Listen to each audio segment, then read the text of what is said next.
du mois de juillet. Le temps avance, les jours passent rapidement, mais notre quotidien n'évolue pas, ce qui en soi constitue pour chacun de nous une inquiétude justifiée. Donc, aujourd'hui, les compatriotes, les Togolais sont déboussolés, ils sont désemparés et ils ne savent pas ce qu'ils font de leur pays et ce que leur pays leur réserve. Mais nous sommes bien obligés de nous battre pour un Togo meilleur. Et j'espère que le volume est bon pour chacun de vous, ceux qui me suivent, j'espère que le volume est bon. Si le volume est bon, on peut continuer. Et donc, je vous souhaite la bienvenue. Aujourd'hui, on va parler un peu de tout. Bien évidemment, il y a des sujets, il y a des sujets assez intéressants qui vont meubler ce direct.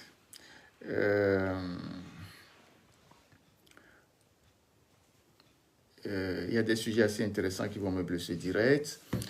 Et on va parler un peu des auxiliaires de justice, les avocats et les notaires, qui sont devenus, pas tous mais certains, des individus qui traînent des casseroles, des gens qui ont pour mission de défendre la veuve et l'orphelin. Ils sont aujourd'hui ceux qui enfoncent les déshérités, ceux qui enfoncent les orphelins, ceux qui s'accaparent des biens d'autrui. On va un peu parler, ça ne va pas durer, on va parler un peu des notaires et des avocats, un peu des avocats. On va survoler un peu quelques informations sur l'ambiance au sein du Parti uni. Vous savez que jusqu'à présent, il n'y a pas de gouvernement et puis il y a le secrétaire général du gouvernement qui a sorti il y a 2 jours, en tout cas on a lu une circulaire qui limite les prérogatives des ministres. On va un peu parler de ça. J'avais mis sur ma page il n'y a pas longtemps pourquoi Tchegan n'était pas aux Evala. On va en parler un peu. Pourquoi il n'y était pas, qu'est-ce qui se passe, pourquoi elle boude un peu. Et donc, les conséquences de la non-formation du gouvernement, on est presque dans le 3e mois. Quels sont les effets que cela a sur le pays? On voit bien que c'est un pays qui est au ralenti et tout. On parlera du kidnapping de la famille Agba, de Feu Bertin Agba. Sa famille qui a été kidnappée à Lomé, alors que la dame, ses enfants et son petit mari sont rentrés au Togo pour se sacrifier au rituel des cérémonies de deuil. Plus d'1 an après le décès, dans les conditions assez troubles de cet homme d'affaires togolais en Afrique du Sud. On parlera un peu de logement des policiers, ce qui se passe dans les pays voisins, et pourquoi chez nous, les policiers ne bénéficient pas de ces privilèges. Et je vous avais promis qu'on parlera des corps habillés de l'armée, les conditions de vie et salariales des militaires togolais. Donc, on va commencer un peu par la police. Et puis, voilà, s'il y a d'autres sujets dans le divers, on va les aborder. Alors, soyez les bienvenus, soyez vraiment les bienvenus à ce direct de ce dimanche. Je n'ai même plus la date en tête. De ce dimanche 28 juillet. 28 juillet, le mois de juillet étant un mois assez significatif pour certains comme nous. Donc, soyez les bienvenus. Et on commence ce direct par toujours les soucis dans les entreprises au Togo. Il m'a été signalé que il y a une entreprise au Togo qui, je crois que c'est une entreprise qui est née du projet CISO. Vous connaissez le projet CISO, c'est le projet que le gouvernement avait lancé, je crois sur financement extérieur, si ce n'est pas de l'AFD. Pour vulgariser l'énergie solaire un peu partout. Ce projet a été présenté comme un projet assez innovateur et innovateur et une alternative à l'énergie fossile. Et donc, c'est un projet qui s'est étalé sur l'ensemble du territoire avec l'implantation des panneaux solaires. Et depuis quelques jours, une entreprise qui exécute les travaux dans ce projet qu'on appelle BB-Box EDF. Je pense que c'est une entreprise française dirigée par un Camerounais à Lomé. Il devait être vers Kégué, Kéligougan, quelque part là-bas. Cette entreprise est sur le point de licencier carrément le tiers de ses employés pour des raisons économiques. Et vous voyez que la vague des licenciements s'enchaîne. La vague des licenciements s'enchaîne. On a parlé de plastique ou de Doplast qui avait mis dehors 300 personnes. Il y a Sototol qui est sur le point de mettre 200 personnes. Là, on a BB-Box qui veut mettre 51 personnes à la porte sur 200 employés.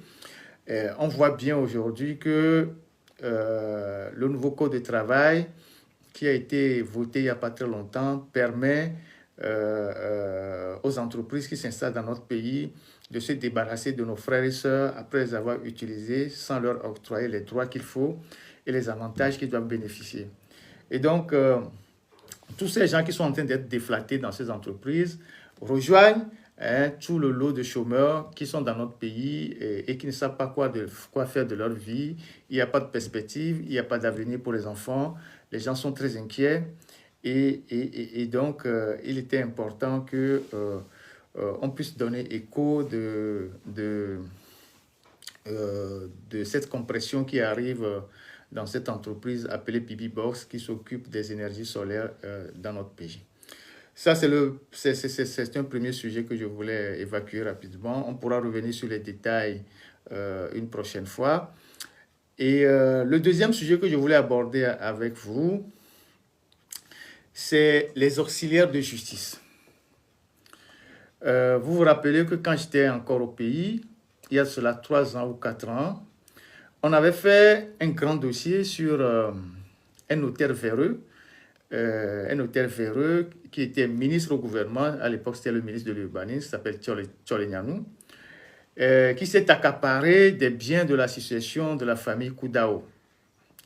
Alors, ce dossier, on l'avait fait de façon professionnelle et on est passé à notre publication. Dès qu'on est passé à la publication, ce notaire, par ses réseaux, ses amis, parce qu'il est député UNIR de Gapé ou d'Agbelouvé, il est aussi notaire, il était ministre. Et ce notaire est passé par ses amis à la HAC pour suspendre le journal pendant, je crois, 3 mois. La HAC, on en parlera tout à l'heure avec ce qui s'est passé avec Radio Victoire. Et donc, il est passé par ses amis pour suspendre le journal 3 mois. Mais après, l'affaire a pris d'autres tournures. Il a été convoqué par le président de la Cour suprême, l'actuel président de la Cour suprême, parce que les familles ont saisi la Cour suprême pour que M. Tchole Nianou soit contraint de faire le rapport de la gestion qu'il fait de la succession Koudao à tous les ayants droit. Donc, il a été convoqué par le président de la Cour suprême et selon ce que j'avais appris à l'époque, il est allé faire son mea culpa, a pris l'engagement de remettre les choses en place, de faire les comptes à la famille et tout ça. Et depuis, je ne sais pas ce que cette affaire est devenue, parce qu'il y a des gens qui rentrent dans UNIR, en réalité, c'est pour se protéger de toutes les bêtises qu'ils ont fait dans le cadre professionnel. Et je suis convaincu que ce M. Tchole Nianou, qui est actuellement député, faisait partie de cette bande-là parce qu'il fait partie des notaires les plus véreux du Togo. Je parle de cette histoire de Tchole Nianou qui a fait du trafic d'influence auprès de la HAC. Je ne sais pas qu'est-ce qu'il leur a donné pour faire suspendre notre journal à l'époque, pour ouvrir le dossier sur les auxiliaires de justice. Quand on parle des auxiliaires de justice, évidemment, il y a les avocats, il y a les notaires, il y a les huissiers, et puis tout ce que vous connaissez. si notre justice est malade de ces magistrats, comme on a l'habitude de les dénoncer, pas tous les magistrats d'ailleurs, elle est aussi malade des auxiliaires de justice. Elle est aussi malade des auxiliaires de justice. Je dirais même qu'elle est plus malade même des auxiliaires de justice. Parce que parfois, les auxiliaires de justice, les avocats et les notaires, ils s'entendent très bien avec les magistrats pour spolier certains individus de leurs biens, notamment ceux qui sont dans des conflits de succession. Et donc, vous savez que quand il y a une querelle dans une famille, où les gens veulent sortir de l'indivision, ou tout ce que vous savez, quand on n'arrive pas à régler le problème, on saisit la justice et la justice désigne un notaire pour administrer les biens. Et beaucoup de notaires aujourd'hui dans notre pays sont devenus des gens vraiment friands de ces dossiers-là, qu'ils prennent et qui leur permettent comment je dirais ça, qui leur permettent de s'approprier des biens de certaines familles et de s'enrichir sur le dos des orphelins. Et donc, le président de la Cour suprême, il y a 2 ans, je crois, a fait une sortie tonitruante pour dénoncer les auxiliaires de justice. Il avait dénoncé les magistrats, il est sorti aussi pour dénoncer les auxiliaires de justice. Et il a même dit, et il n'arrive pas à comprendre comment des notaires sortis de nulle part sont devenus aujourd'hui de grands propriétaires d'immeubles au grand marché de Lomé. Et c'est vrai, quand vous allez au grand marché de Lomé, les grandes familles qui avaient des biens à l'époque et qui, après le décès des patriarches, n'ont pas pu s'entendre pour gérer leurs biens, ont confié ces biens-là, par le touchement de la justice, à des administrateurs qui sont des notaires. Et ces gens ont profité aujourd'hui pour devenir des gens extrêmement riches. Et certains se sont même accaparés de ces biens-là et ils sont devenus des propriétaires aujourd'hui au grand marché. Donc, le président de la Cour suprême était sorti pour dénoncer ça en disant on ne peut pas continuer comme ça. Et donc, aujourd'hui,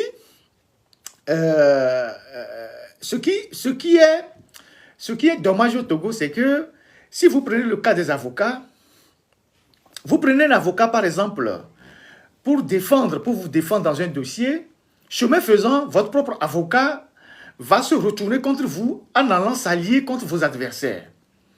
Et ça, c'est un comportement qui viole même les règles déontologiques et éthiques de la profession d'avocat. Et plusieurs avocats aujourd'hui sont devenus des spécialistes de cette méthode dans notre pays. Et du coup, les populations ou les gens ne savent même plus vers quel avocat il faut se tourner si demain ils ont des problèmes. Parce qu'il y a plusieurs avocats qui font ces coups à leurs clients. Vous prenez un avocat, vous le mettez sur un dossier, ça peut être un dossier commercial, ça peut être un dossier, un conflit de foncier, ça peut être n'importe quel dossier. Chemin faisant, votre propre avocat va vous tourner le dos et vous apprendrez plus tard qu'il est parti prendre de l'argent chez le camp adverse que vous avez assigné devant les tribunaux. Et ça, c'est courant dans notre pays. Ou des avocats qui s'approprient l'argent ou les biens des gens qu'ils ont défendus.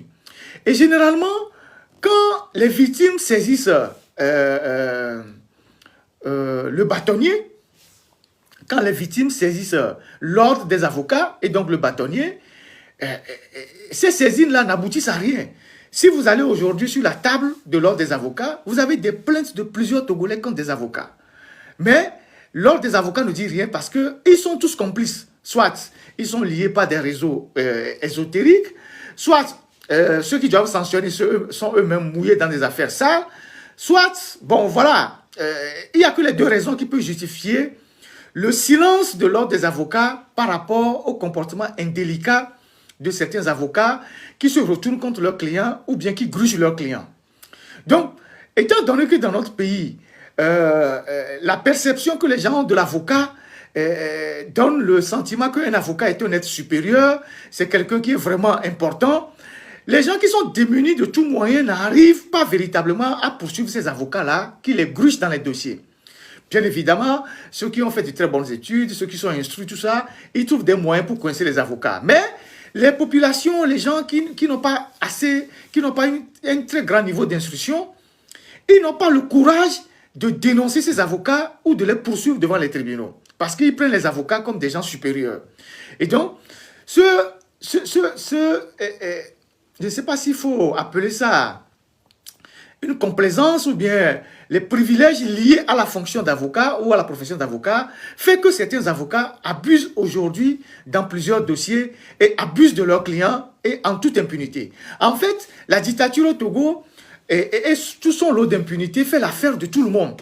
Tant que vous avez un pan du pouvoir où vous avez des moyens pour pouvoir écraser celui qui est plus faible que vous, vous le faites parce que vous savez que plus loin, on ne vous fera absolument rien. Donc aujourd'hui, vous avez plein d'avocats au Togo qui ont des dossiers assez pourris, qui sont convoqués, qui sont assignés devant l'ordre des avocats par leurs propres clients ou des gens qui ont été victimes de leur méthode. L'ordre des avocats ne dit rien. Ils se protègent entre eux, ils se couvrent entre eux.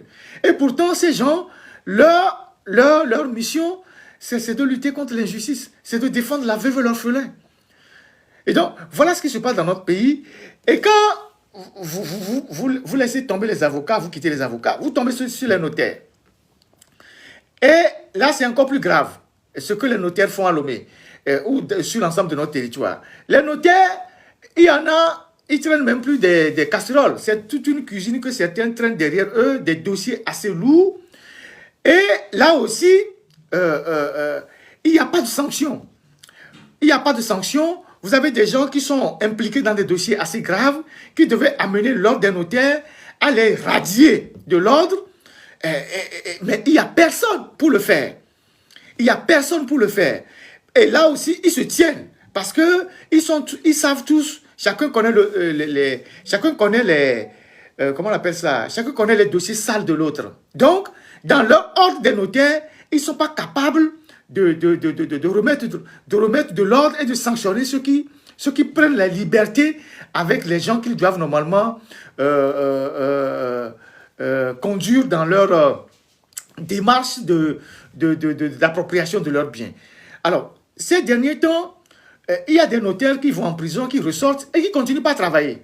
Il y a cela quelques jours, il y a quelques semaines, je pense, il y a un notaire qui était en prison. Moi, il était en prison, des gens m'ont informé qu'il était il y avait un notaire en prison. Et ce notaire, bon, naturellement, quand les notaires se retrouvent en prison, c'est parce que ils ont bouffé l'argent de leurs clients, ou ils ont pris l'argent dans la succession, où ils se sont accaparés des biens de la succession.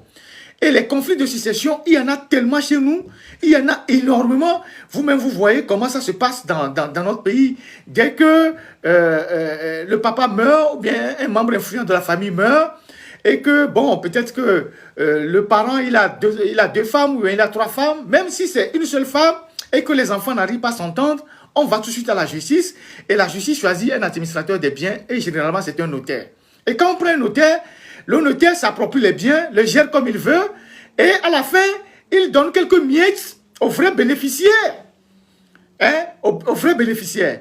Et il y a un notaire dans un dossier que la famille a décidé d'expulser. Donc, ils ont saisi le tribunal pour que le tribunal retire la gestion des biens dans les mains du notaire. Mais le tribunal a tranché en faveur de la famille. Le notaire a fait appel. S'il ne gagnait pas beaucoup d'argent dans le dossier, il ne pouvait pas faire appel. Le cas Tcholignanou est un cas assez édifiant dans la succession des Koudao. Et donc, il y a quelques semaines, il y avait un notaire en prison qui s'appelle Sewagnon. Il est sorti. Généralement, quand ces gens-là vont en prison, ils y vont dans le silence total. Les gens ne savent pas qu'ils sont partis en prison. En tout cas, une fois qu'on décide de les arrêter, une fois en passant, personne ne sait. C'est de bouche à oreille qu'on apprend qu'on a déposé tel notaire en prison ou bien on a porté plainte contre tel avocat. Et donc, ce notaire était en prison et il est ressorti. Mais vous allez constater que ce notaire qui s'appelle Sewagnon, il va reprendre tranquillement son boulot et l'ordre des notaires ne va même pas faire un conseil de discipline pour le suspendre ou bien pour le radier de l'ordre. Parce que pour être notaire, c'est tout un processus. Et ce processus-là implique la moralité de celui qui veut devenir notaire, le sérieux de celui qui veut devenir notaire. Il y a toute une enquête de moralité parce que le notaire est appelé à administrer des biens. Donc, il doit être quelqu'un de moralité pas douteuse. J'étais à la rédaction il y a 4 ans. Il y a une vieille qui est venue me voir, c'est la famille Akolache, qui avait des biens au grand marché de Lomé. Et donc, cette famille-là s'est fait dépouiller des biens que leur arrière-grand-père avait déjà acquis dans les années 1920, je crois, ou 1930. C'est les immeubles qui partent de Sakomi, tout ça. Et il y a une dame notaire qui est venue vendre une grande partie des terrains, des immeubles là-bas, dans une combinaison assez ubuesque. Et cette dame, cette notaire, s'est énormément enrichie et a commencé par construire des immeubles à Lomé. La vieille est venue me voir, tout pleurant, en disant « Ah, monsieur le journaliste, il faut nous aider, il faut faire ci, il faut faire ça. » Je lui ai renvoyé cette dame vers la médiature, c'est ça. Le médiateur de la République et le président de la Cour constitutionnelle à l'époque pour dire « Nous, on peut faire ce qu'on peut faire, mais il faut qu'elle aille se plaindre là-bas. » Et cette notaire a été interpellée plusieurs fois. Elle n'a pas voulu répondre. Elle a commencé par construire une grande maison à Didolé, acheter des terrains partout. Et finalement, et comme dans certaines familles, les gens ne blaguent pas, cette dame, elle a fini par décéder, cette notaire. Elle est décédée, je crois, aux États-Unis. On l'a ramenée pour l'enterrer. Et donc, voilà ce qui se passe dans notre pays. Et donc, ce notaire était en prison, il est sorti, mais il y a un autre notaire actuellement qui est sous mandat de dépôt, qui a été arrêté ces jours-ci, qui est sous mandat de dépôt. Et ceux qui ont lu ces dernières semaines, les journaux, il y a quelques journaux qui sont sortis, qui ont parlé de la succession de Djobo Boukari. Djobo Boukari, c'est un ancien fonctionnaire de la Banque mondiale ou de FMI, un grand cadre togolais du FMI ou de la Banque mondiale, si mes souvenirs sont bons, et qui était engagé dans la politique au Togo, qui était opposant, et qui est mort dans les années, je crois, 93 ou 94 à Sokoré, par empoisonnement, je pense. Empoisonnement. Cette affaire avait défrayé la chronique. Et donc, quand Djobo Boukari est décédé, ses enfants n'arrivaient pas à s'entendre. Ces biens ont été confiés à une notaire pour la gestion et la reddition des comptes à la famille. Donc, la semaine dernière, plusieurs journaux ont dénoncé cette dame-là. Les gens la dénonçaient depuis. Elle s'appelle Maître, voilà, en 97. Merci beaucoup pour la précision. Donc, cette dame, qui s'appelle Ahadi Dalmeda, notaire, il y a plusieurs journaux qui ont parlé d'elle la semaine dernière. Vous allez voir, il y avait sa photo sur, je crois, Le Correcteur et d'autres journaux. Et quand vous lisez l'article, on raconte comment est-ce que cette dame a spolié toute la famille Djobo Boukari de biens. Elle a raclé plus de 500 millions sur un compte dans une banque de la place et on ne retrouve même pas aujourd'hui les traces de ces 500 millions-là. Elle a vendu des trucs, elle n'a pas rendu compte aux gens, mais c'est pas possible. C'est incroyable. Et cette dame, Maître Ahadi Dalmeda, est actuellement sous mandat de dépôt. C'est une notaire.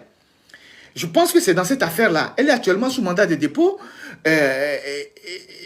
Et donc, ça relance en réalité la question même des auxiliaires de justice et la nécessité pour notre pays de mettre de l'ordre dans ces corps-là dont les gens, les principaux acteurs se servent pour spolier les populations. Et donc, vous allez dans toutes les grandes familles aujourd'hui, ou dans même les familles qui sont minées par des conflits de succession, mais vous avez des notaires qui se font beaucoup d'argent. Les gens prennent les titres fonciers des successeurs, des ayants droit, pour aller faire des prêts en banque. Les gens vendent des terrains, des immeubles, et eux-mêmes achètent des appartements en Europe, aux États-Unis, alors que les vrais bénéficiaires sont dans la galère.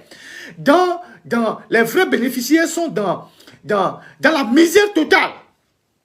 Dans la misère totale. J'avais reçu des gens à ma rédaction qui étaient venus me dire, il y a une notaire dans le quartier de Bellaba qui gérait la succession, je crois que c'est la succession Anthony, ou je ne sais pas quelle succession, où les gens sont obligés chaque fois de venir attendre la notaire pendant 4 heures de temps à son cabinet. Et quand elle arrive, elle insulte les ayants droit. Je ne vous ai pas donné rendez-vous, vous venez chercher quoi? Et quand les gens viennent pour prendre leur part, parce qu'elle est chargée de redistribuer les parts aux familles, elle met les miettes dans les mains des gens, après les avoir fait attendre pendant des heures, les insultes, alors que ce sont leurs biens à eux. Ce sont leurs biens à eux. Donc, moi je pense que au Togo, nos grands juristes, nos juristes les plus éminents juristes du Togo, au lieu de mettre leurs intelligences au service des modifications constitutionnelles, doivent poser le débat sur la question des successions et surtout le rôle des auxiliaires, de manière à redéfinir, de manière à revoir le cadre légal de l'exercice de certaines professions, comme la profession de notaire, les huissiers et même les avocats, pour limiter certains dégâts. Si on ne le fait pas, on ne sait jamais. Les gens vont finir par régler les comptes avec les machettes au Togo. Les gens finiront par se régler les comptes avec les machettes. Parce que comment se fait-il que vous avez des notaires qui deviennent des millionnaires, des milliardaires au Togo, juste en gérant la succession des gens? Comment est-ce que c'est possible? Et pendant ce temps, les bénéficiaires même de la succession, les ayants droit sont dans la pauvreté. Les gens ont leurs enfants qui ont eu le bac. Ils doivent bénéficier de leur part pour les inscrire en Europe, aux États-Unis, au Canada. Ils vont chez le notaire dit qu'il n'y a pas d'argent. Mais le notaire, lui, se permet d'acheter des terrains, d'avoir des immeubles partout, d'acheter des appartements en France, aux États-Unis, au Canada, pendant que les ayants droit sont dans la misère. Donc, ce phénomène-là, ça touche tous les Togolais. Ça touche tout le monde. Parce que ça rentre même dans le foncier. Ce n'est pas seulement les immeubles, tout ça. Ça touche tout le monde.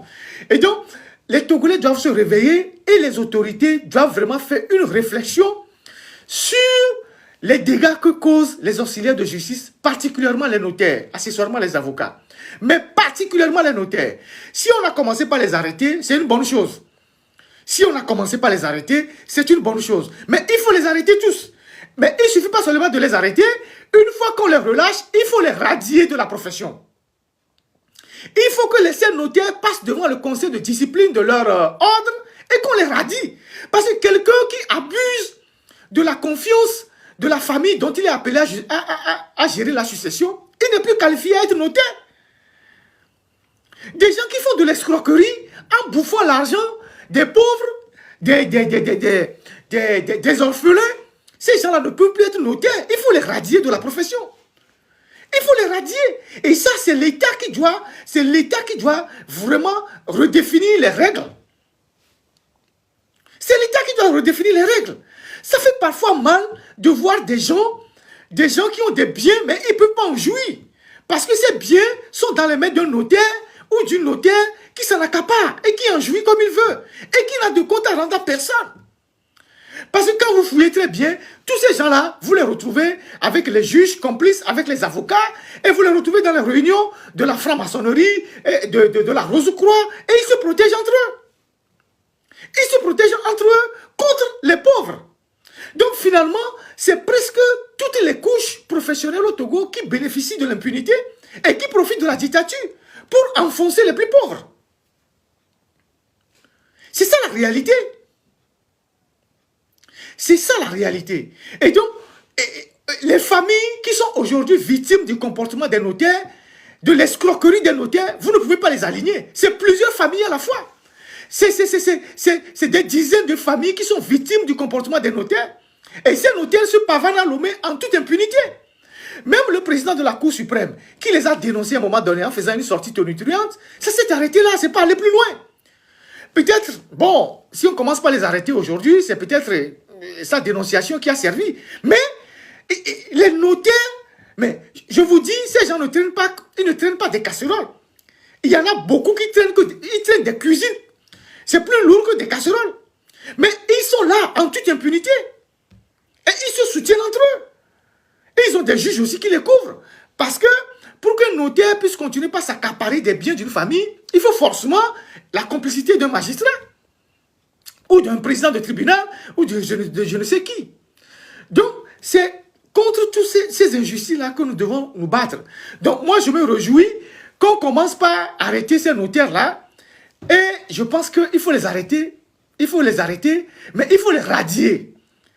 C'est trop facile qu'on les arrête qu'on ne les juge pas, qu'ils prennent des engagements de rembourser les fonds, qu'ils sortent et qu'ils reprennent le travail tranquillement dans leur cabinet et attendent la prochaine fois pour escroquer encore une autre famille.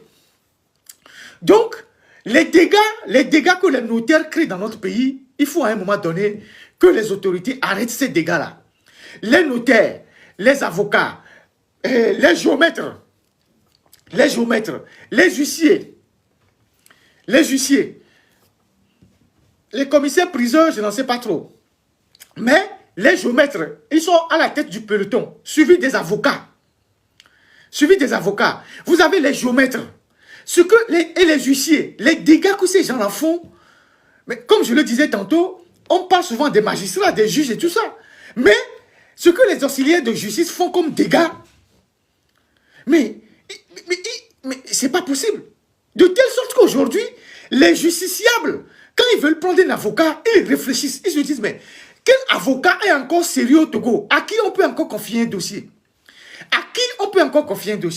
Il y a des gens qui sont à l'extérieur, qui donnent des dossiers d'immatriculation foncière à des notaires. Les notaires prennent les sous, ils font rien. À la fin, ils font disparaître les dossiers. Il y a des gens qui ont des titres fonciers de leurs clients. Ils refusent de leur retourner les titres fonciers. Ils prennent les titres fonciers pour aller faire des prêts sans l'accord de leurs clients. Parce que le titre foncier est chez le notaire. Donc, ils prennent le titre foncier, ils ont des combines dans les banques pour aller faire des prêts. C'est pas possible. Donc, il y a tellement de conflits d'intérêts dans ces histoires. Il y a tellement d'escroqueries dans ces histoires. Il y a tellement d'abus de confiance qu'aujourd'hui, les auteurs de toutes ces histoires-là sont là tranquillement. En toute impunité. En toute impunité. Donc, à un moment donné, il faut arrêter. Il faut arrêter les dégâts. Il faut arrêter le massacre. Il faut arrêter les massacres. Moi, je ne peux pas vous dire le nombre de dossiers quand on était au pays qu'on recevait qui impliquaient les notaires, les avocats, qui grugeaient leurs clients. Je ne peux pas vous dire. C'est des dossiers alignés.